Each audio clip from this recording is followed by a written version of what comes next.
She was the quiet, humble, obedient daughter of the Duggars. But beneath the long skirts and smiles lay a storm, one formed in silence, fear and subjugation. Everything changed when Jinger Duggar wed Jeremy Vuolo. She dared to challenge the regulations. She didn't follow the dress code. She questioned her parents' beliefs, which they held to be gospel. She also discovered the truth about herself, her faith, and her early years. This is more than simply a revolt tale.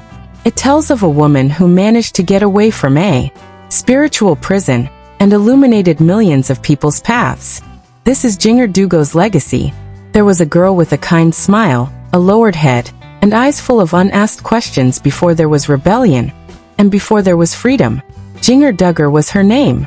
Jinger, who was born on December 21, 1993, was the sixth of 19 children raised by Jim Bob and Michelle Duggar, the most well-known ultra-conservative Christian family in America. Through the popular reality series 19 Kids, and counting on TLC, millions of people are aware of. The Duggars gained widespread recognition. However, viewers could not have predicted the reality behind the reality TV cameras, which was even more threatening and dominating. They appeared to the outside world to be modest, wholesome, and pure, but within their home in Springdale, Arkansas, a rigid doctrine, a deeply fundamentalist belief system based on the teachings of Bill Gothard and his Institute in Basic Life Principles, or IBLP, ruled daily life. It was more than just a church. Everything was guided by this framework. How to talk, how to dress, and how to think. Silence, observation, and subjection pervaded every moment. Growing up for young Jinger meant never challenging authority, never voicing skepticism, and never breaking the rules. Even when they didn't make sense, the regulations were strict. It was banned for girls to wear trousers. Sleeves had to be below the elbow and skirts below the knee. Beat-based music, particularly drumming, was viewed as hazardous. Off-limits are secular films. Never date. Courtship was the sole permissible route to marriage, under strict parental supervision, as well as instruction. It took place at home using a rigorous, scripturally based homeschool curriculum intended to maintain purity and restrict extraneous influences. Faith was not the only aspect of Jinger's everyday existence. It has to do with dread. She recalls thinking that she may attract God's wrath if she wore trousers. Demon possession could result from the drum-based music. That acting inappropriately, even in her thoughts, could ruin her life. Family. She was conditioned to associate punishment with spiritual combat, and morality with performance. Spirituality was not what this was. Control was the issue. Gene Bob served as the household's patriarch and spiritual leader. There were no questions about what he said. He taught his kids that obedience was not just a virtue but also a need for existence by interpreting the Bible through the prism of IBLP. Domestic modesty was enforced by Michelle, the quiet matriarch. Her soft tone belied the gravity of her girls were expected to be submissive, chaste, happy, and humble at all times. Jinger always felt a little strange because of her inventiveness and inquisitive mind. She had a passion for photography. She was a music lover. She had travel dreams.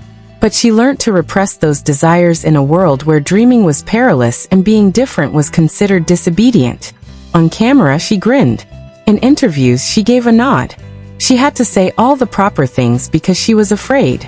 Behind the grins and the cameras, Jinger was becoming smaller, growing to doubt her intuition, and evaluating every idea in light of an unknowable unseen criterion. The Duggars were not merely being brought up. They were being programmed. They were instructed in umbrella authority, which ranked God first, followed by dads, mothers, then children. Leaving that protection meant facing demons, curses, spiritual battle, and divine retribution. It wasn't a metaphor. In the Duggar household, they were actual threats. Bill. This fear-based theology was strengthened by Gothard's teachings, which the family adhered to for many years. Courtship above dating was one of the jewels of his essential life values. Wives are expected to submit to their husbands without inquiry, and children will suffer the consequences of their parents' transgressions. Jinger and other children were taught that they were born into sin, and that the only way to be saved was to completely surrender to the guy in charge of them, not to God. It wasn't faith. This was terror disguised as something divine. However, from the Duggars appeared to be the ideal Christian family from the outside. Group devotionals, home-cooked meals, daily praise, modest clothing, and matching outfits. A beautiful world of moral discipline was shown to TV viewers. However, they were blind to the cost of that perfection. Jinger did. Every day she sensed it. There was a Bible scripture for each inquiry she ventured to pose. All the want to travel the world was turned inward towards the house. Every silent gesture of defiance, a yearning look at a pair of pants, or a desire to move to a pop song was silenced before it has a chance to establish itself. Yes, her prison was golden, full of siblings, structure, laughter, and love. It was still a cage, though. Duggar, losing your freedom wasn't the only price of maturing. It was a loss of identity, and the unseen burden increased as Jinger entered puberty, because in the Duggar culture, a daughter's chances of courtship and marriage increased with age. She had no control over her future. There was something to give into. No plans for a career, no college goals, no independence, only compliance. How does that affect the soul of a young girl? It instructs her to mistake silence for sanctity, to apologize for curiosity, and to smile in the face of bewilderment. Jinger had mastered the art of faking by the time she turned 18. She was able to respond with yes, sir, and yes, ma'am. She was skilled at speaking to the media, leading devotionals, and adhering to regulations that broke her heart. But something was stirring beneath the surface. A sigh of refusal. A desire for truth rather than feeling free but filtered via dread. And everything changed when she met Jeremy Vuolo. She had never encountered anyone like him. Yes, a pastor, but one who questioned. Someone who pushed her to read, think, challenge herself, and wear trousers. The girl within the cage felt the door suddenly open. The entire world was in anticipation. However, the price of venturing outside is a tale for another chapter. Her cage's door remained locked. However, the crucial element came in the shape of a man who had a distinct perspective on God. One without rules and without fear. Jeremy Vo was his name. Jinger Duggar started a relationship in 2016 that would alter not just her last name, but also her entire perspective on life. At first glance, it appeared to be a normal courtship between Duggars. Accountability partners, supervised visits, chaperoned calls, and no physical contact other than a side embrace. However, Jinger was aware that Jeremy was unique. His world was different from hers. Not at all. Jeremy has previously played football professionally, been an athlete in college with rebellious tendencies before embracing God and pursuing a career as a pastor. He had not been a part of the IBLP bubble. He had read, seen, and contemplated things that Jinger had only been instructed to be afraid of. Jeremy pushed her thinking from the very beginning of their chats. What did she think and why? He inquired. Gothar was not quoted by him. He did not call for mindless compliance. He asked her to talk. Jinger was also free to think aloud for the first time in her life, without worrying about the repercussions on her spiritual side. They courted quickly. They became engaged a little more than a month later. Furthermore, Jinger wasn't merely entering into matrimony as she walked down the aisle in November 2016. She was leaving behind the world she had known all her life. However, quitting the Duggar family does not imply abandoning the Duggar way of thinking. Not immediately. Initially, Jinger's beat was the same as always, remaining within the comfort zone of what she had been taught, speaking quietly, and dressing modestly. Now, however, something was different. There was room. It was silent, and questions started to reverberate more loudly than before in that silence. What was the reason for her fear of wearing trousers? Why was drumming in music viewed as sinful? Why had she been taught that she would be doomed if she disobeyed her father? As the months went by, Jeremy urged her to read the Bible independently, without being constrained by Gothar's rigid views. They watched films, conversed late into the night, read together, and listened to worship music that was before prohibited in the Go Home Duggar. Then it happened one day. Jinger had on trousers. Many others thought it was just a fashion choice and nothing more. But it was seismic to Jinger. This was rebellion against a system that had taught her that she was only worthy if she remained little, not against God. It was more than simply trousers. Freedom was sewed into denim. However, That liberation was accompanied with remorse, panic, and anxiety.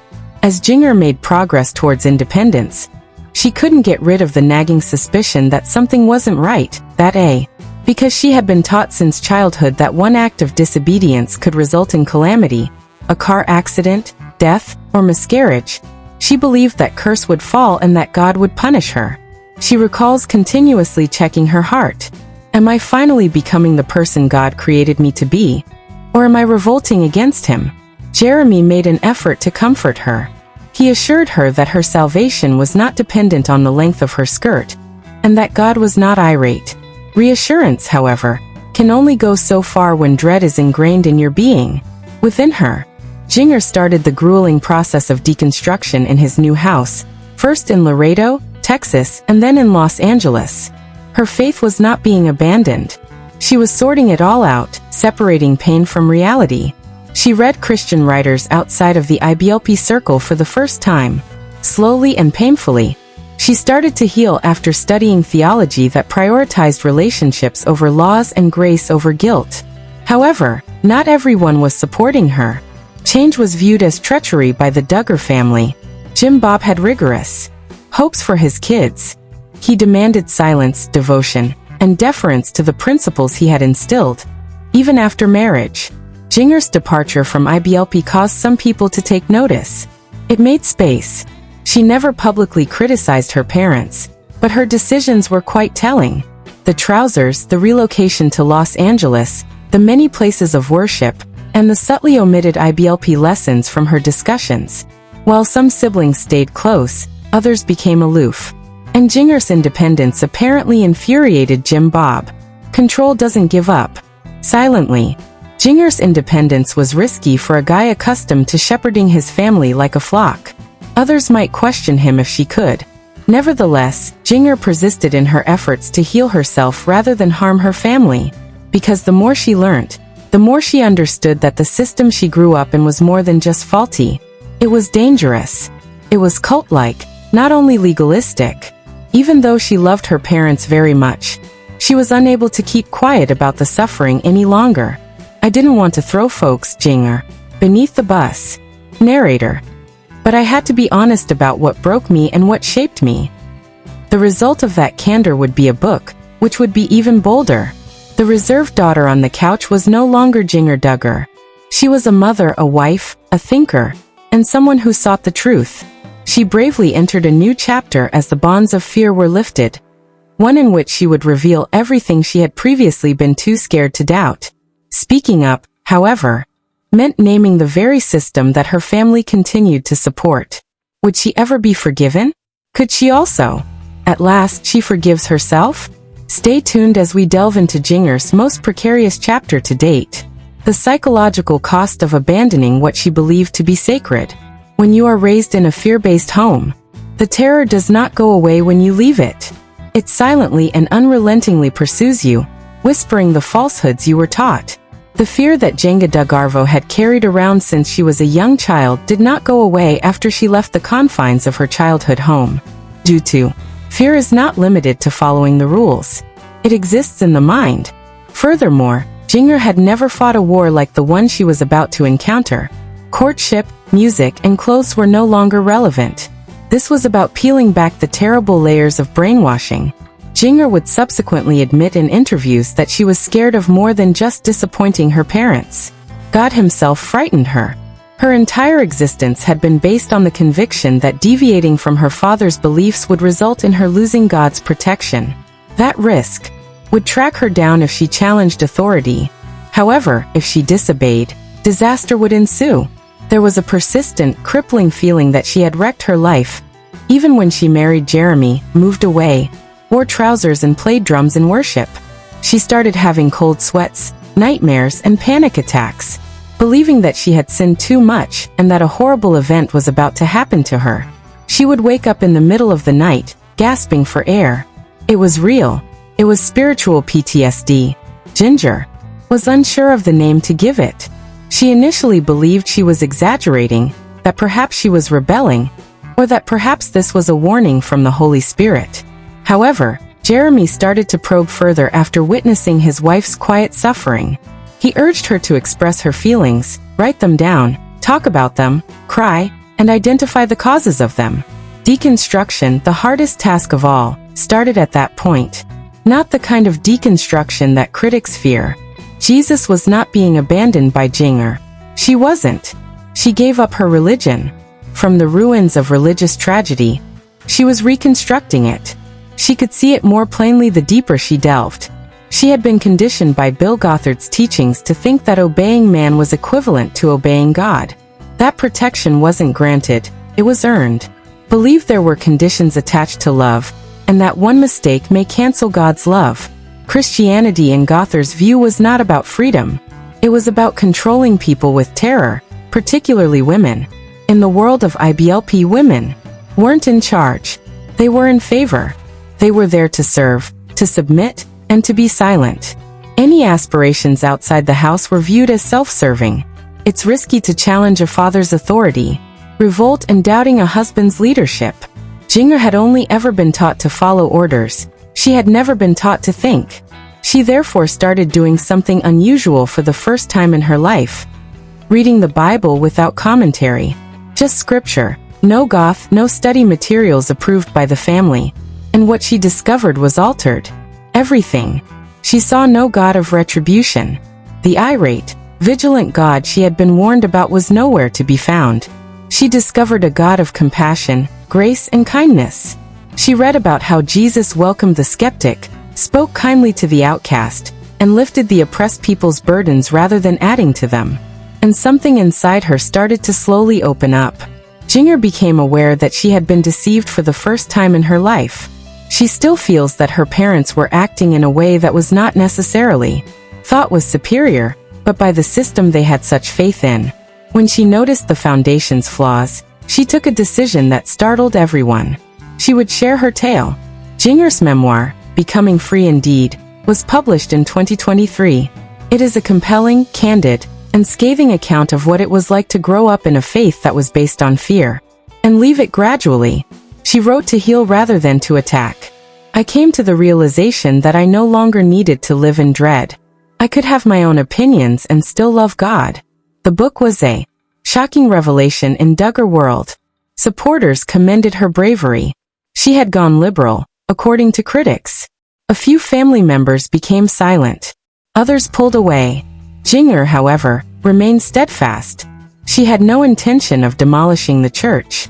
The gospel was being saved by her from the grip of fear. Not out of malice but out of truth, she even criticized Gothard by name, calling his beliefs dangerous and cult-like. Jinger's voice also became a lifeline when additional women came forward to share their experiences of emotional and spiritual abuse under IBLP. Letters, emails, and notes from people who had been trapped like her started to arrive. Individuals who had been convinced for years that they were unloved, undeserving, and unredeemable. Their journey to freedom was shaped by her story. She also healed as she shared. Not all at once. She started breathing again, sleeping again, and laughing guilt-free, but the fear didn't go away right away. She started to view God as a parent rather than a despot. Grief, of course, is a necessary part of healing. Mourn the years that were gone. Regarding the dreams, refused, as a result of the tense connection, she grew further estranged from her parents. Although she still communicates with her mother, Jim Bob, her father, has not yet publicly acknowledged her book or the suffering she so bravely revealed. A few of the siblings continue to adhere to Gothar's beliefs. Jinger never wanted to split the family, so that's difficult. All she wanted was for the truth to be revealed. And she discovered something important as a result. Even if someone is incapable of loving you, you can still love them. A free version of yourself at last. The shadow of terror no longer surrounds Jinger Duggar Vuolo now. She is creating something new. Her own voice, her own beliefs. She is not flawless. She's free, but she's not done. And that's a miracle worth discussing. It feels weird to be free after living without it. Long held in shadows, like sunlight on skin. Jinger Duggar Vuolo didn't make a big splash. It came subtly, with options, with room, and with the straightforward act of awakening and choosing her identity. The barriers of spiritual terror have been ripped down by her. The layers of conditioning she had removed. Jinger was finally living, not simply surviving, for the first time in her life. Her home and canvas became Los Angeles. Not just one of 19, not a brand, not a symbol, and not the pastor's daughter. Only she and Jeremy became a pair and a team. Together, they laughed, cooked dinner, watched movies, read books, asked questions, and explored. Aloud. And Jinger found the remarkable delight of independence via the mundane. She purchased trousers. She was dressed in tank tops.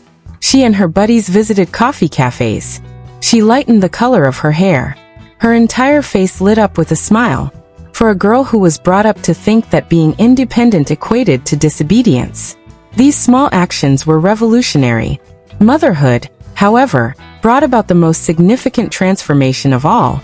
Felicity, her first daughter, was born in 2018.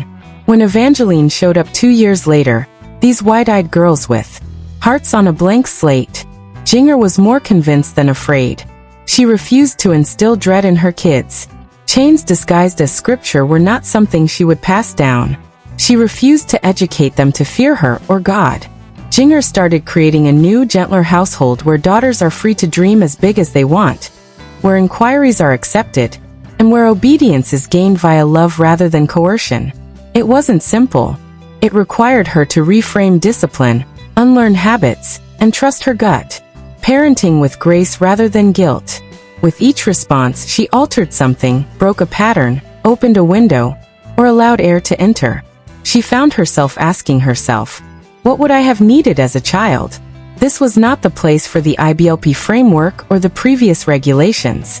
No one was afraid of dancing, of denim, or of beat-based music. Yes, there was adoration, but it was the type that seemed genuine, unprejudiced, and alive. Jinger gradually started posting more details about this existence on the internet. Not to show it off, but to provide testimony, demonstrate other. You can change the narrative about women and other mothers. After being sterilized and strictly controlled, her platforms began to reflect genuine development, genuine inquiries, and genuine laughs. She discussed her changing opinions, her prior suffering, and her recovery. She wasn't giving sermons. People saw that she was processing bravely and in public. Survivors of religious trauma, deconstructing Christians, and ex-evangelicals started expressing gratitude to her, stating, "Your story helped me find peace." Jinger had transformed into something unexpectedly, a voice, a silent leader, not of disobedience but of salvation. She started making more appearances on podcasts. Her autobiography was a success. She stayed composed, soft-spoken, and never angry despite everything. Because revenge wasn't the reason for her liberation. It has to do with recovery. However, not everyone took part in the festivities. Whispers were raised by her book, her theology, her clothes, and her decisions. Still firmly rooted in IBLP principles, her family remained silent. Jinger has never criticized her parents or talked poorly of them. However, the distance is obvious.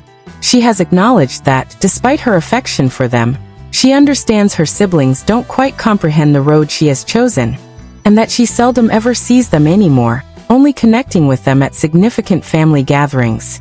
It's the silent sorrow of change, the people you lose when you at last discover who you are. But Jinger pays tribute to them in her own way. She talks elegantly. She stays away from drama. She still holds out hope that more of her siblings will eventually go out on their own paths to independence. In the interim, she walks her own path. And that walk entails a greater, deeper faith that is based on relationships rather than laws and fear. Now, she and Jeremy go to a church that encourages candid conversation. They read widely. Their daughters are encouraged to question everything, including the Bible. Though not to the same extent as before, Jinger still considers herself a Christian. She is a fearless but devout woman. And everything has altered because of that one difference. She worships, studies, and prays. However, she now does it out of want rather than fear of what might occur if she doesn't. I still love Jesus, Jinger. However, the Jesus I now know is not upset with me. He won't wait for me to make a mistake. Even when I don't know everything, he still walks with me. The new Jinger is this one. She was a woman who dared to ask, what if there's more? And who gave her life as an answer, Not a renegade, a prodigal, or a sour critic. She is not flawless. She's genuine, but she's still growing. And that realism is revolutionary to many who are watching, particularly women who were raised similarly to her. Although she lacks all the answers, she is at ease. And occasionally, that has greater power than certainty. Jinger continues to love her husband, raise her daughters, and deal with the challenges of being a Duggar and a woman. For others trying to find their way out of the dark, she continues to be a beacon of hope. However, her past is not the subject of the last chapter of her voyage. Legacy is at issue, because Jinger is doing more than just getting well. The cycle is being broken by her. A new future is being built by her. One in which fear is subdued by love. Legacy. It's inherited by certain people. Others have a choice in the matter. Legacy turned become a struggle for Jinger Duggar Vuolo. Because choosing a different route is not just challenging, but radical when your family name is shrouded in secrecy and your background is based on fear. Jinger played a supporting role in her own life for years. The submissive, quiet, and sweet Duggar girl. She remained silent. She grinned. She melted into the background. However, a voice had been developing beneath the surface, painfully and quietly, waiting for the right time. The world listened when it did. Becoming Free Indeed, her memoir, was more than a narrative. It was a declaration that you can maintain your independence even if you come from a society that values control.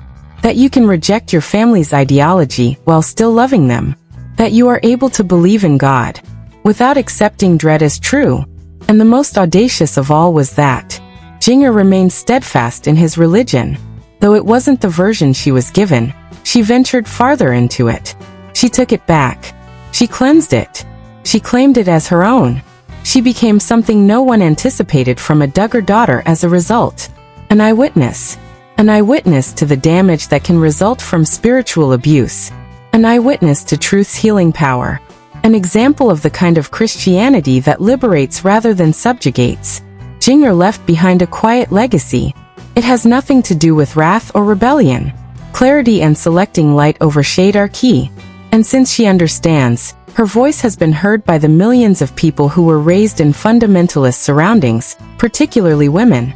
The panic episodes, the embarrassment, the guilt that persists even after the regulations are lifted, and the sorrow over years of being silent and obedient. However, Jinger's story didn't finish there. She used the suffering to give her life meaning. She transformed her dread into freedom. She accepted the quiet and transformed it into an observable voice. Not in the form of TV ratings or fame, not in obedience or tradition, but in truth and transformation. And perhaps most importantly, Jinger did it with grace, never lashing out, never attacking her parents, never mocking her siblings, and never using her platform to tear people down. They tell her, "You made me feel seen. I thought I was alone until I read your story. You helped me believe that God isn't angry with me." It takes courage to remain soft in a world that taught you to be small. It takes strength to speak when your entire life has taught you to keep quiet. And it takes faith, real, tested, gritty faith, to believe in a God who looks nothing like the one you were raised to fear. But Jinger hasn't said what will happen next. Perhaps more books, perhaps more podcasts, perhaps just motherhood lived fully and freely. She has broken a generational chain, illuminated a path where none existed, and demonstrated that being the good girl doesn't mean remaining silent. In doing so, she has become a mirror reflecting what's possible for others still trapped in the shadows. Not everyone in her family agrees, and not everyone will follow, but that's the nature of legacy. One thing is certain, her legacy is already unfolding in every woman she helps heal, in every fear she unmasks, in every truth she refuses to bury. Jinger Duggar Vuolo may not consider herself a hero, but to the girls who were brought up to fear themselves, to the women who were taught that obedience is love, and to the believers who are learning that grace is real, she is. For this reason, her voice will reverberate far beyond the boundaries of any television program, family rule, or artificial control system. It will reverberate in freedom forever. She was born into silence, but she made the decision to speak, moving from darkness to light, from fear to freedom, from darkness to light. Has given us hope, not just a story. If this trip touched you, please Please remember to like, subscribe, and join us here at The Fame, where we highlight the true stories behind the headlines.